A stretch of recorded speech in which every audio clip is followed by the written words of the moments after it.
So in our country जब भी infrastructure development की बात होती है तो आंदोलन होना, प्रोटेस्ट होना, ये तो होना ही होना है। And when it's come to the infrastructure development of Mumbai, तो इस आंदोलन जीवे के अंदर की जो काइनेटिक एनर्जी एक्टिवेट होती है ना भाई, उसकी क्या ही बात बताए आपको। सो रिसेंटली ऐसी कुछ बात हुई अपने फाइनेंशियल कैपिटल मुंबई में। तो सुनो दोस्तों, ये मुंबई में ना स्लम डेवलपमेंट का काम ना भाई जुरासिक पीरियड से चल रहा है। डायनासोर भी रह के गए भाई मुंबई की स्लम में, अभी वहाँ पे इंसान रहते हैं। तो एशिया का सबसे बड़ा स्लम है भाई धारावी, और इस धारावी का भी रिडेवलपमेंट होने वाला है। और ये धारावी रिडेवलपमेंट का कॉन्ट्रैक्ट मिला है अदानी रियल्टी ग्रुप को। अभी अपने को करना है धारावी का डेवलपमेंट, तो वहाँ पे बिल्डिंग्स वगैरह बांधना पड़ेगा। तो फॉर द टाइम बिंग ना अपने को लोगों को ना वहाँ से रिलोकेट करना पड़ेगा कई और जगह। और यहाँ पे तो भाई बहुत बड़ा प्रॉब्लम होता है, क्योंकि मुंबई में तो जगह ही नहीं, तो अभी लोगों को रिलोकेट करोगे कहाँ पे। तो इसी का सोल्यूशन ना अपने सेंटर ने दिया। अपने सेंटर के गवर्नमेंट ने क्या किया भाई, 256 एकड़ की लैंड एलोकेट की Dharavi redevelopment project private limited को एंड अदानी रियल्टी ग्रुप को। इन दोनों का जॉइंट वेंचर है, ये डेवलप करेंगे भाई धारावी को। इन लोगों को 256 एकड़ लैंड दिया। But now the question is, ये 256 एकड़ सेंटर ने लाया कहाँ से, जब मुंबई में तो जगह ही नहीं है।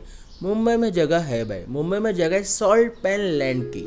Overall there is 5378 acres of salt pan land in Mumbai, जिनमें से एक स्टडी का 2014 में उन्होंने बोला कि 5000 एकड़ जो जगह है ना, वहाँ पे अपन डेवलपमेंट कर सकता है। तो यही सॉल्ट पैन लैंड में से 256 एकड़ निकाला और इन लोगों को दिया कि चलो बोले ठीक है, करो आप स्लम का डेवलपमेंट, यहाँ पे करो, लोगों को रिलोकेट। और इसी बात के ऊपर अभी मुंबई में बहुत बड़ा बवाल शुरू हो गया कि how can you do this, Mumbai को तुम बेचने निकले हो क्या।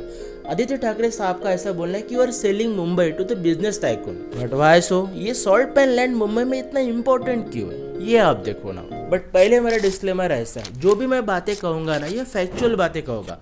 आप डिसाइड करो भाई कि ये बराबर है या गलत है, ठीक है। तो फिर सुनो अभी। तो फर्स्ट ऑफ ऑल आप एक बात समझो कि सॉल्ट पैन लैंड्स जो होता है ना, ये होता क्या है।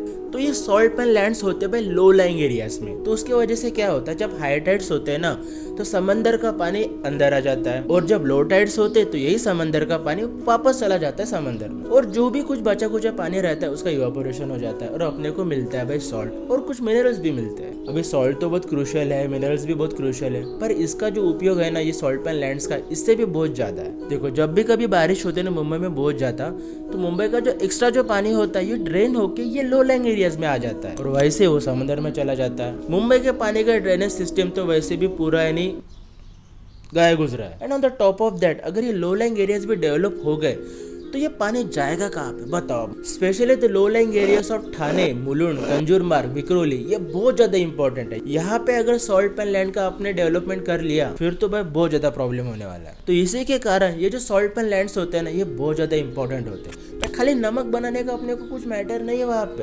अपने को ना भाई प्रॉपर ड्रेनेज सिस्टम रहने को ना, पानी अंदर आने को ना, बाहर भी जाने को ना। ये मुंबई के लिए तो वैसे भी बहुत ज़्यादा इंपॉर्टेंट है, क्योंकि मुंबई का ड्रेनेज सिस्टम जैसे मैंने आपको बताया वैसे भी पूरा गया हुआ है। Now this is reality. ये खाली प्रोटेस्टर्स ने या कुछ आंदोलन करने वाले लोगों ने अपने मन से निकाला हुआ लॉजिक नहीं है, this is real reality. But then फिर आप स्लम्स का डेवलपमेंट करोगे कैसे। स्लम्स में डेवलपमेंट के लिए आप लोगों को रिलोकेट करोगे कहाँ पे, मुंबई में तो जगह नहीं है। और यही स्लम्स के रिलोकेशन की बात ये आज की बात नहीं है, इसके पहले डिसीजन कैसे लिए गए ना वो आप देखो ना। 2015 की बात है, फडणवीस साहब थे चीफ मिनिस्टर, उनका ऐसा बोलना था कि 400 एकड़ land of Mulund, salt pan land Mulund की, वो अपन यूज करेंगे भाई लोगों को रिलोकेट करने के लिए under the slum rehabilitation authority SRA के अंडर। अब ये डिसीजन हो गया था, पर ये डिसीजन को भाई रोका गया इन 2019 जब उद्धव साहब ठाकरे बने चीफ मिनिस्टर। अभी उद्धव साहब के ऊपर आरे कारशेड को लेकर बहुत सारा प्रेशर था। उनका स्टैंड ये था कि हम आरे फॉरेस्ट के अंदर मेट्रो कारशेड नहीं बनने देंगे। तो फिर आप अभी बनाओगे कहाँ पे बनाओगे भाई, मुंबई में तो जगह नहीं है।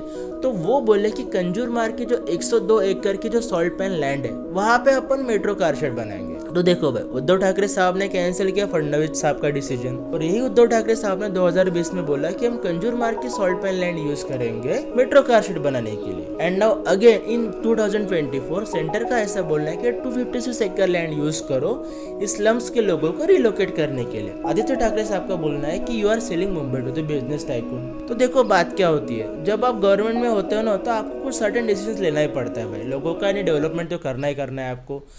तो और फिर जब अपोजिशन में होते हो तब भी आपको कुछ सर्टेन अपोजिशन करना ही करना है। बट नाउ आप सोचो भाई, आप सोचो, आपके ऊपर है कि आप क्या करोगे इस वक्त। This is a very tough thing to do in Mumbai, very tough thing. तो या फिर मुझे तो क्वेश्चन ये आते कि ये धारावी के लोग ऐसे रहेंगे क्या, अनहाइजीनिक जगहों पे, पर उनको भी अच्छे से जीने का अधिकार है। वो भी चाहते हैं कि भाई अपन अच्छे घरों में रहे, पर कैसे रहेंगे, कहाँ पे करेंगे रिलोकेशन इनका, कैसा होगा डेवलपमेंट मुंबई का। ये जो टैग है कि एशिया का सबसे बड़ा स्लम, ये लेके जिएंगे क्या भाई मुंबई के लोग। So that's all guys, this is all about today's video. Please like, share and subscribe to my YouTube channel.